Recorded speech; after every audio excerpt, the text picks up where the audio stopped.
For a long time, public sentiment towards immigration in Canada has been positive. But recently, there's been a shift. Last year, for the first time in decades, a majority of Canadians felt there were too many people coming into the country. And most still feel that way. 67% of poll respondents think Canada's 2026 immigration targets are too high. That's according to an Abacus survey this month.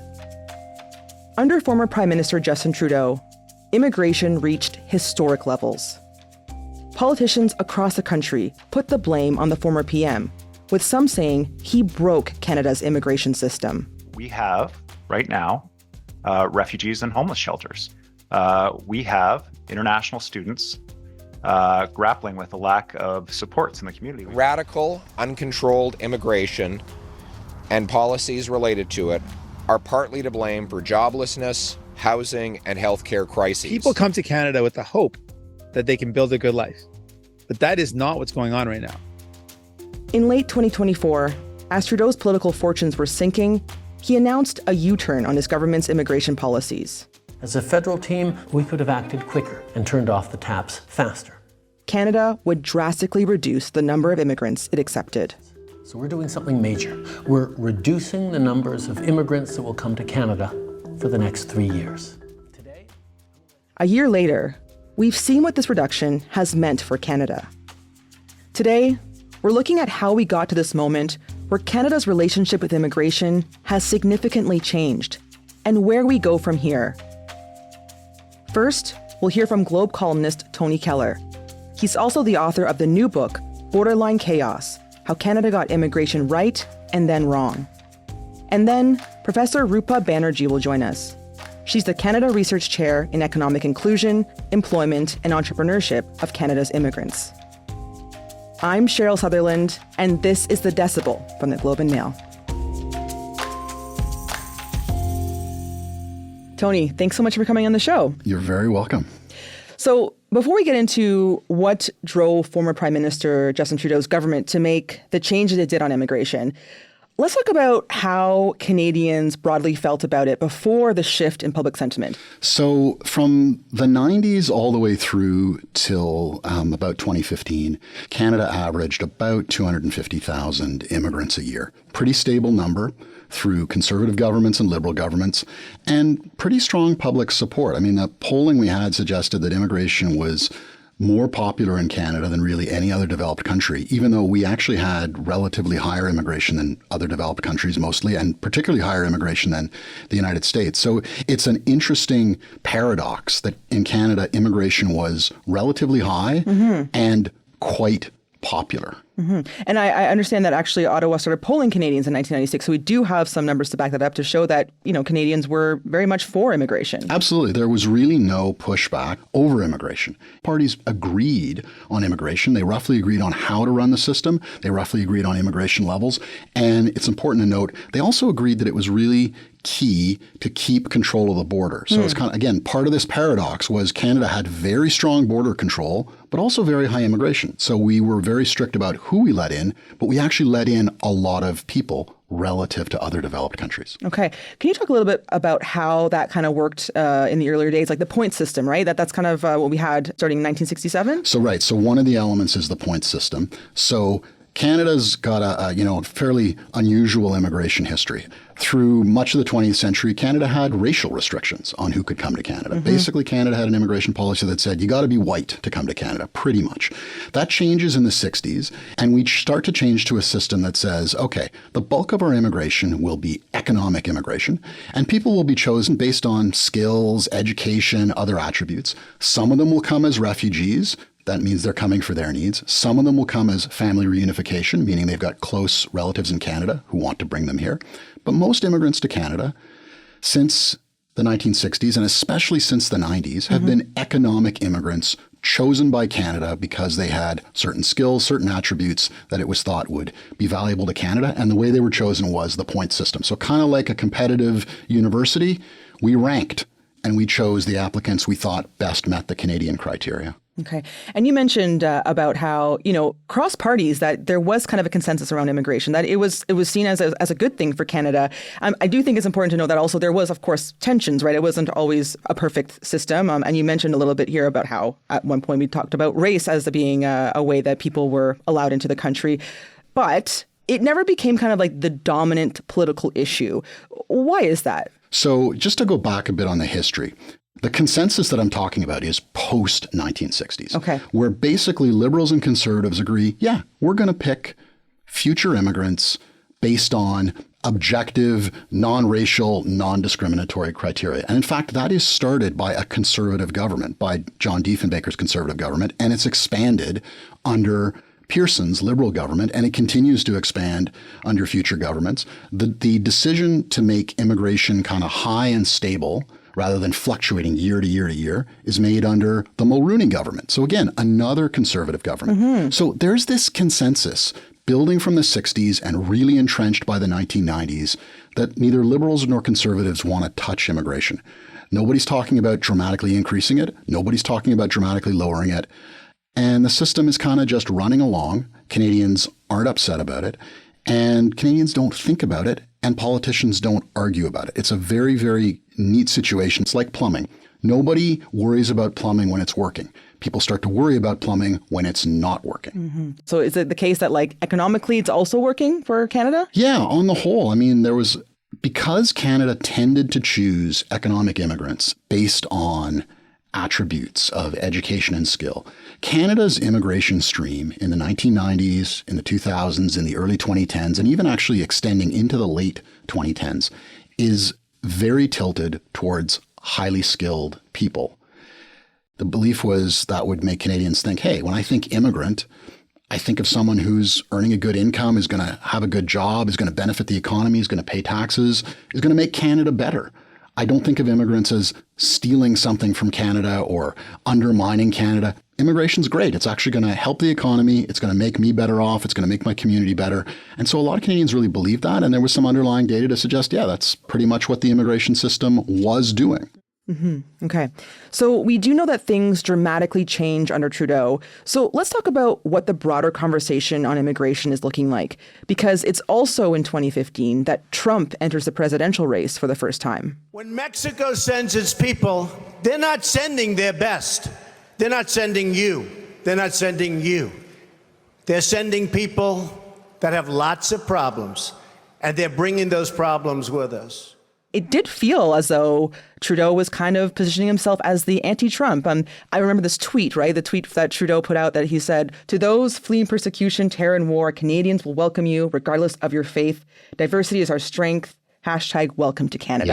Yeah. So the Trudeau government definitely wanted to send a message, or I should say the Liberals, when they were running to become the government, definitely wanted to send a message that they were going to be more, quote unquote, progressive than the Conservatives. The government under Trudeau does perceive immigration and present immigration as a value, as opposed to as a practical matter. And that tweet was part of that. The problem was he didn't actually have a plan. He didn't have a plan to welcome hundreds of thousands of people fleeing the United States. And he didn't want hundreds of thousands of people to flee the United States and come to Canada. I really think he just wanted to put that tweet out there, to put out that values statement. Okay, so Trudeau has positioned himself as the anti-Trump, and immigration policy and sentiment plays a big part in that. Canada is already taking in a higher than average amount of immigrants compared to its counterparts. So where does this idea to scale up come from? So it comes from a lot of different places. First of all, the government does perceive immigration as a value, meaning we should want more because that's good in and of itself. And I think that's an important underlying thing with the Trudeau government. Second of all, you've got a large part of the business community, and this started even before 2015, but it really ramps up after 2015, saying Canada is suffering labor shortages, generalized labor shortages. There just aren't enough workers. You need to allow us to bring in more people through temporary pathways. And by the way, most of those people are not highly skilled people doing a highly paid job. We in the business community are saying that the shortages we're suffering are at the bottom of the labor market. You also have higher education institutions saying we want to bring in more students. We want to bring in more foreign students. We want to make more money off of these foreign students. Our budgets are squeezed. Here's an opportunity to ramp up. We have provinces agreeing with the higher education institutions and agreeing with the business community. So you have a whole bunch of actors all saying more. Not doing a lot of thinking about the details, not doing a lot of thinking about quality versus quantity, not doing a lot of thinking about, okay, what does this mean for various public services, for housing, for other things? Just a simple more. And the government really listens to that. And as I said, it especially listens post 2020. Right. Starting in 2015, things ramp up and the temporary immigration system grows. But as of 2021, the temporary immigration system explodes. Okay, yeah, let's talk about the numbers here. So we know that immigration rates accelerate after the pandemic and the border reopens.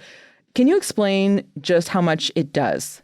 Yeah, these are where the numbers get just absolutely shocking. So what's happening after 2015 is more and more of the people coming to Canada are coming through the temporary programs, meaning notionally, they're just coming here for a couple of years to either work or study, and then they're going to go home. But in fact, most of them do want to stay in Canada. They want to do two-step immigration and become permanent. Here's how the numbers change. Yeah. Starting in 2021, that sort of 250,000 a year number that had been the case all the way from the 90s through to the early 2010s, in 2021, it starts to ramp up really sharply. 2022, the number is 1 million. 2023, the number is 1.3 million. 2024, even as the government's trying to pull back, it's just shy of 900,000. In the space of 3 years, Canada gets net 3.1 million immigrants. That is permanent immigrants plus temporary immigrants minus temporary immigrants who leave. 3.1 million is a huge number because, again, to go back to the way things used to be, it used to be 250,000 a year. Now it's 3.1 million in 3 years. It's averaging over 1 million a year. Wow. Okay. I was going to ask you to put that in perspective. So that's quite a big jump. That is a huge difference. And that is the thing that the economy noticed, that various economists started to notice. You see impacts in the labor market and you see impacts in the housing market. And it's also really key to stress, this was never in the government's official immigration plans. All their immigration plans talk about permanent residents only, not temporary residents. Do you know why that is?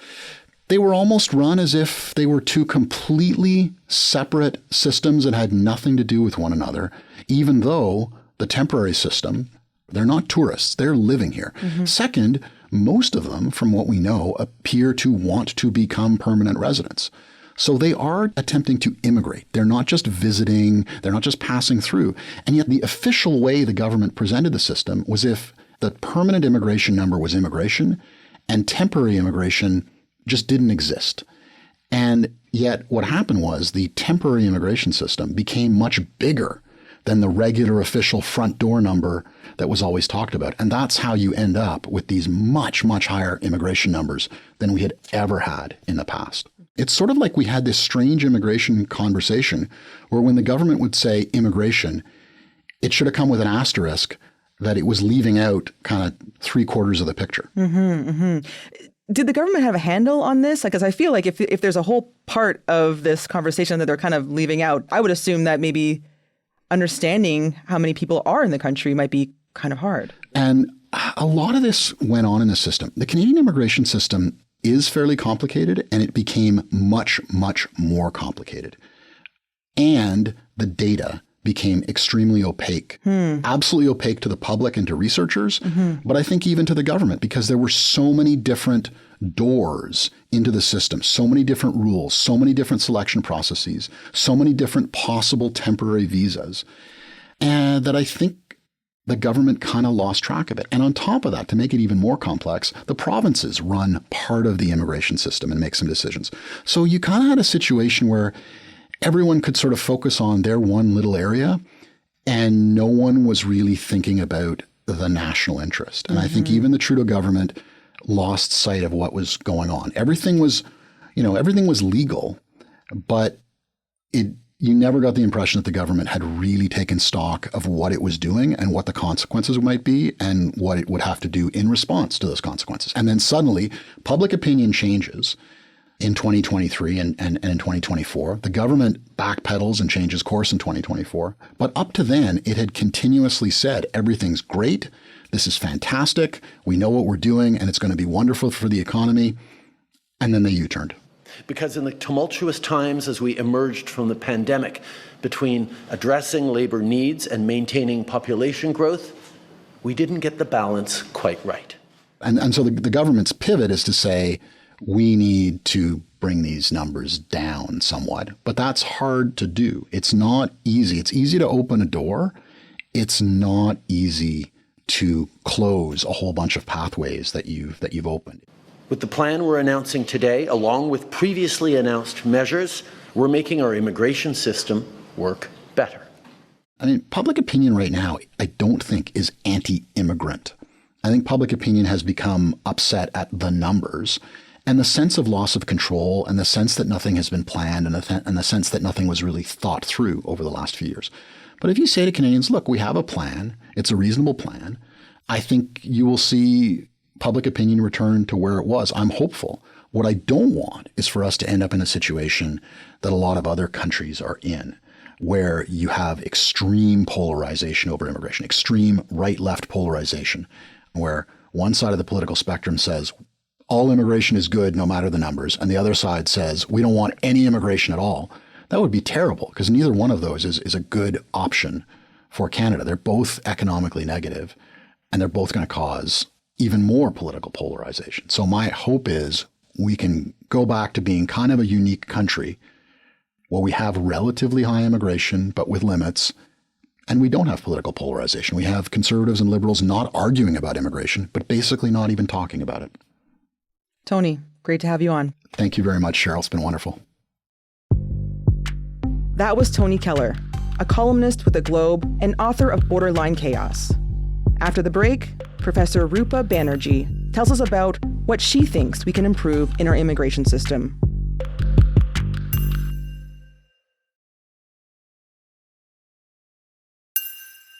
Professor Rupa Banerjee, thank you so much for making the time. Thanks for having me. So, Rupa, you've been studying the immigration system for years, and I want to ask you about your thoughts on Trudeau's changes to the system. A lot of people said he broke it. Did he? I think it's really important for us to remember that there were a lot of problems in our immigration system long before Trudeau came into the picture. So when our points-based system was introduced in 1967, we switched from like an overtly country-based, racist selection system to one that really focused on human capital. Mm-hmm. And that was supposed to bring in the best and the brightest, sounds familiar, to really improve the productivity of the country. And it did. It started bringing in much more educated folks. Over the decades, that point system was tweaked to really even enhance education requirements even more. So over the 80s into the 90s and into the 2000s, you saw the education levels of newcomers going up. But what you didn't see was marked improvements in labor market outcomes.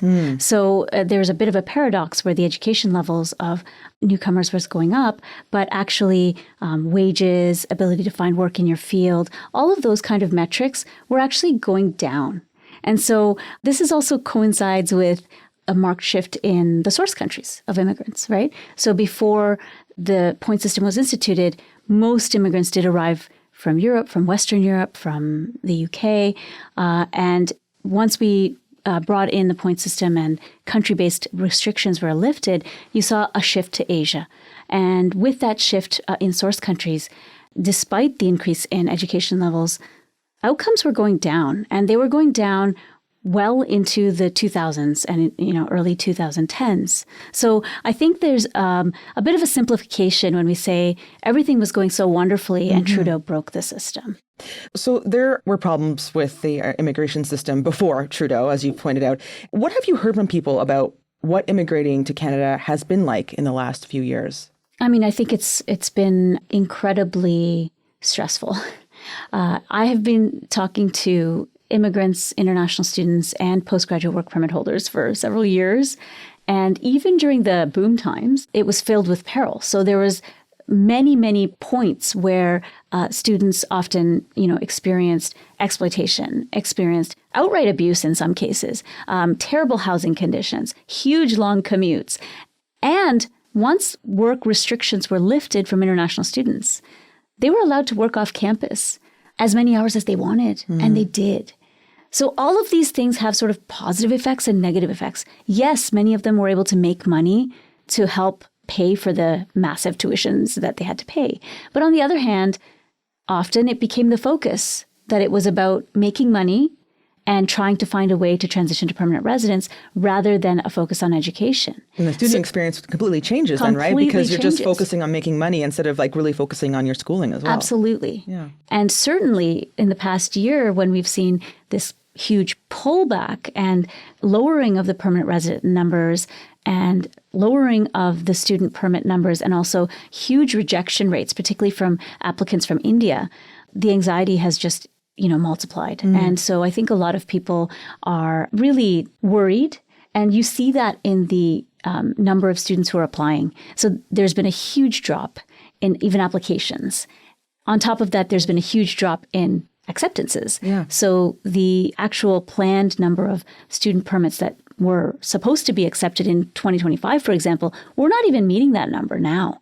We are significantly below the target that was set from last year. Oh, is that because people are just not even applying anymore? So there's a combination of two things. Wow. People are not applying like they used to, and the number of rejections have gone up. For example, from Indian applicants, more than 70% of the applications are being rejected at this time. Wow. Which is much, much, much higher.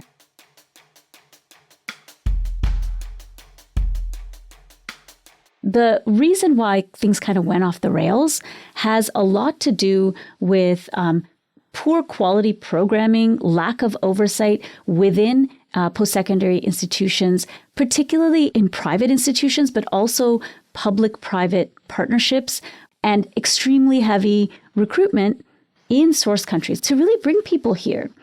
It was really a lack of oversight in the quality of the educational programming that was kind of being approved and the study permits that were being approved under those poor quality programs, and the really unregulated recruitment system, intermediaries who were really trying to draw people here. Mm-hmm. So I think that that's a very important point to be made, that increasing our student numbers was a deliberate choice. And I think that is the biggest thing that derailed our immigration system, which was already not experiencing the best outcomes because of a variety of issues. Yeah, and there was a reason for that as well, because of course the schools that were recruiting students, they were able to get a lot more money for the students that they were recruiting, right? Compared to a Canadian citizen who was paying a lot less tuition. Yeah, and I mean, I think this stems back down to the underfunding of our post-secondary system, right? It's a vicious cycle. And instead of adequately funding it, focusing on internationalization and bringing in international students was essentially seen as a free source of money. Mm-hmm. And now you see with the cutbacks and the dramatic decreases in numbers, the detrimental impact it's having on the post-secondary sector. So I think it's this lack of foresight and thinking a little bit more long-term that kind of got us into this mess to begin with. Yeah. So about a year ago, Trudeau made significant reductions to his government's immigration targets. And just to get some numbers in here, in 2024, they said they would reduce the number of permanent residents they plan to admit from 500,000 to 395,000. And they said they would reduce the number of temporary residents by around 445,000. What do these reductions do to Canada on a broader scale economically? Like, what have we seen? How's this played out so far? I mean, our population growth has stopped. We have flat population growth. Yeah. So at least on a temporary basis, this is going to have negative economic impacts on our productivity and on our GDP. There's no doubt about it. And I mean, I think what the government has said is that this gives us time to catch up with our infrastructure and all of that. And in a sense, like, that makes sense. But I think that we also have to remember the long-term implications. Are there going to be long-term ripple effects of this level of the pendulum swinging from one extreme to the other? What type of long-term implications do you foresee happening? I mean, I think that Canada has long been seen as a destination of choice, a destination of choice for skilled workers, for students. And so as Canada starts clamping down, as Canada's immigration policy becomes seen as less favorable, we're just not going to be seen as the favored destination for the best and the brightest, and which is kind of ironic given the latest levels plan, which kind of targets bringing the best and the brightest. I think a lot of new research has shown that actually a lot of newcomers who are sort of the best and the brightest tend to leave because, again, we don't have the innovation ecosystem. We don't have the kinds of jobs that would sustain them. And so a lot of them end up working in jobs that are below their skill level.